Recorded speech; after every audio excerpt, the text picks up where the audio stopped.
Live Streaming Part 1, Module 8. This is an incredibly important discussion nowadays in church world because of the dawn of COVID-19 and the year 2020 that we experienced. Every church had to become experts on live streaming and Facebook and YouTube and all these things. And I can share some personal stories with that, but it's an important thing to discuss, and we'll talk more about that as we go along. The equipment that you need to roll with, first and foremost, let me just say this before I get really in depth with all the technical stuff. Facebook Live can simply be, as many of y'all have experienced, on your iPhone, on a tablet, in the room, recording either live or pre-recording and then posting later. All of the basics can come down to that. When I first started getting into live streaming in 2018, it literally was on my iPhone on a tripod in the back of the room. And guess what? It really wasn't that great. But I remember our homebound church members just raving on Facebook, just saying, thank you so much. Like, this is amazing. I feel like I'm at home. And I'm just going, man, the video really wasn't that great. And the audio was kind of okay. And they just loved it. They appreciated so much. And of course, everyone appreciated it during 2020 and the need to stay connected with the church family, with the church body. So we're thankful for this technology, but I want to encourage you to start as soon as possible learning how to live stream, learning how to feed things over the internet on Facebook and YouTube and other platforms that are out there.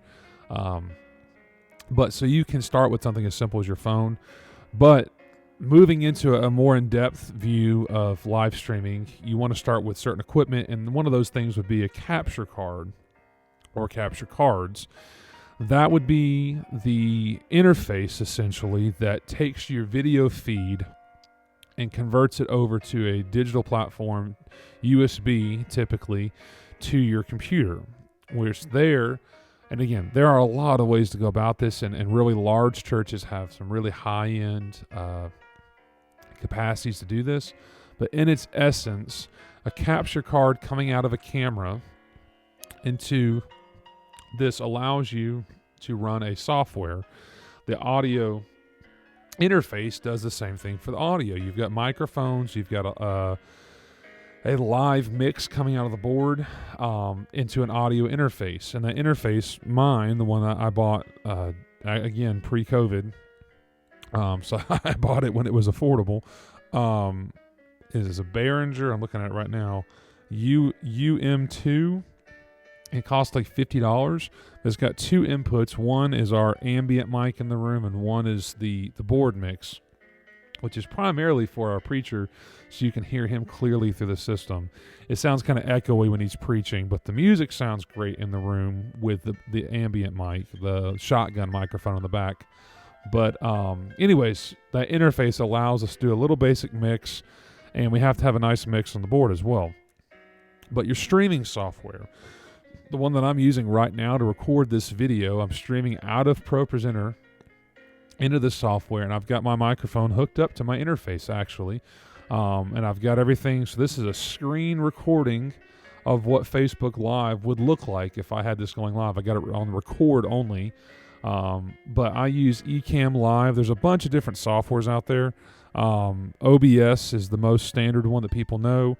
I went with Ecamm Live. It's a Mac-only software, but it's super user-friendly, and I was just trying to get the ball rolling early on. It's a little bit more expensive. OBS is free. There's some other softwares out there like these, but Ecamm was a quick and easy option for me to learn and get the ball rolling. Cameras and types of cameras. SLR is a professional camera with a professional lens and all of the different types that are out there. A camcorder is kind of what a lot of us grew up with as a home video camera. Those can also be used. And a PTZ, a point tilt zoom camera, is the kind that requires a joystick. So you got the control board that would control a PTZ. And that control board allows you to zoom in, to get different types of angles with the camera. And a lot of churches now have multiple PTZs, and they're getting multiple angles, and there's like one person in the back of the room controlling all of those shots. And it's pretty incredible what you can do with these cameras nowadays. But a point tilt zoom is not absolutely required to get the ball rolling. That's just one of the many options. So I hope this all makes sense, but joystick is specifically required for a PTZ. But the control board allows you to go in between different camera shots and angles as you go along. Here's an example of someone with a tripod. Early on with live stream, and you can see the little converter coming out of it. That's so they have the audio coming out, and they've got a charger on the phone. But really and truly, it can start out as simple as that. And based off of where you can place this looks like it's not too far from the stage, so it doesn't look terrible. But you can get started, but you need to have a camera with a tripod to make all that work. Obs Studio, that's their logo. Ecamm Live, you see down in the bottom right. That's the software that I use. Here on the left, you see an SLR camera with a Rode external microphone attached on top. You've got the display window on the side to make sure you've got the right shot. You have to look inside that little viewfinder there, a little tiny spot. Here's an example in the top right corner of a control board with the joystick to move the PTZ camera.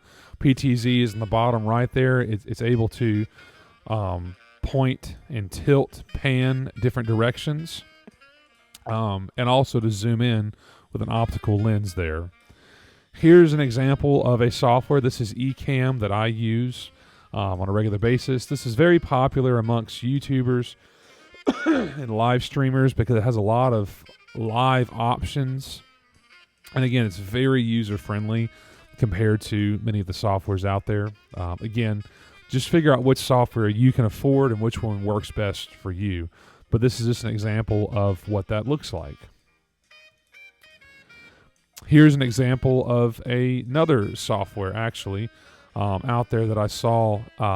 This church is running multiple cameras on an iPad, and they're able to switch between different shots. I mean, it's just pretty incredible what is available out there. This is a guy named Jake Gosselin that I follow. There's so many great websites and YouTube channels you can follow.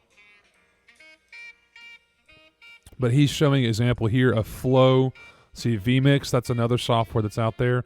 But he's showing the camera, Pro Presenter, and the soundboard all feed into one laptop, one computer. And from there, it goes out. Restream.io is another great software or platform that you can stream to. But he's just showing an example of how live streaming works and how the flow works. So you see here the way you need to set these things up as you prepare. More equipment, you need to figure out if you're going to use a single angle, a single camera, or multiple cameras. A lot of this goes back to your budget, what you already have or what you can afford. A good friend of mine has an incredible live stream setup, and it's just one camera. It's a 4K camera, and he's able to what you call punching in, where he punches in to a 1080p shot within that 4K shot. And he has quick keys saved in the software to where it looks like multiple different camera angles just from one camera. Pretty incredible, pretty creative setup. But either way, you need to figure out what you can afford and what you can do to set things up as you go along.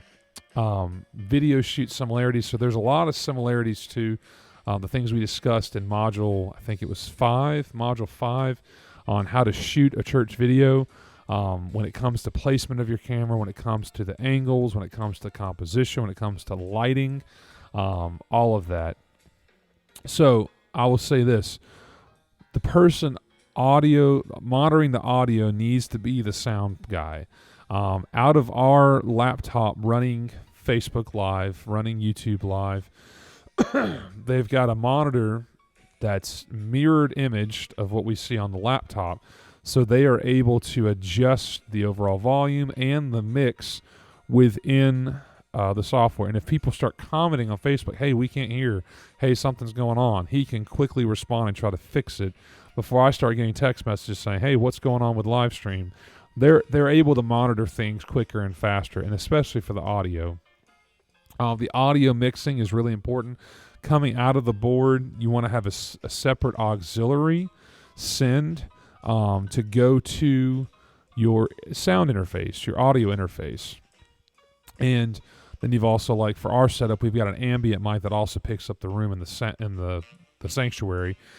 And so you want to have a nice blend between those two, and they pay attention to those things as we go along. But then also you want someone separate to be running the lyrics and slides. They should, neither one of these people should be running the video stream. You've got a sound person, you've got a lyrics pro presenter person, and then you've got the live stream person. So that person needs to run things completely separate from everyone else so they can focus on that. This is an example of a church called First Baptist Gardendale, just north of Birmingham area, just south of where I serve currently. And I really like the composition, the stuff you see there, PTZ in the background. They've even got a camera to show from behind the stage and show.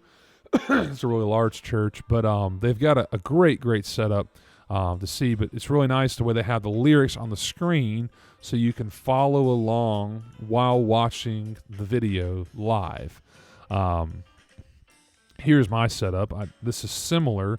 They use this setup sometimes as well. My software does not allow me to do this just yet. I'm looking at and upgrading to a new software. Again, Ecamm is a great software, but you can see myself there on the left side of the stage, the guitar. This is our Christmas performance this year. But you can see we've got the lyrics still on the screen, though. We've got the ability to follow along with the congregation and follow along with the performance while still having the lyrics.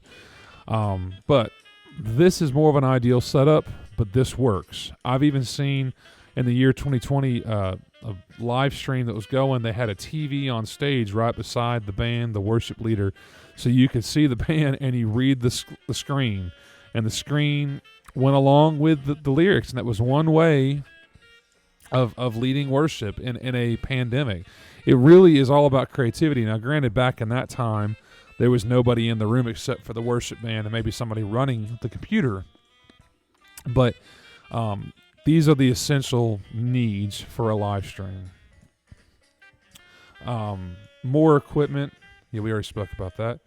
This is just another example of what the software can look like. This is our zoomed in look with the PTZ camera and discussion on that. You can see our lighting is a little bit different from there to there. It's more zoomed back, and you see now we're just on one single shot as we go along with that. In closing, considerations, you need to figure out which online platform you're going to use. Facebook, I think, is the most aggregated, the most followed. YouTube has a lot more flexibility, though. It doesn't compress the video as much as Facebook does. There's things to consider. It's a lot easier to share YouTube videos and find YouTube videos and archive them. But Facebook is probably the most popular. And then also, if you use softwares like Restream.io, you can send it to both. You can send it to both platforms, which is really convenient. We did that for a while during COVID. But you want to be able to set up scenes and layers. So you'll kind of see, I'll go back to this real quick, and right here. So you'll see in the top right corner here how, well, let's see, top left corner there's one scene. You can have multiple scenes with multiple layers and elements to go on the screen. Obviously, this is not the way you want your church video live stream to look, but the individual can have multiple screens, multiple inputs going on with that. So when you're the person running, especially a PTZ camera, Make sure to follow the action on stage. Try to predict what's going to happen before it happens. Try to follow, especially the pastor, preacher, if they're moving around on stage. Don't let them walk off the screen. I know it seems like a common sense thing, but make sure to follow the action, follow the movement on stage. And again, this is part 1 of live streaming. In the next module, we'll discuss more on that. Thank you.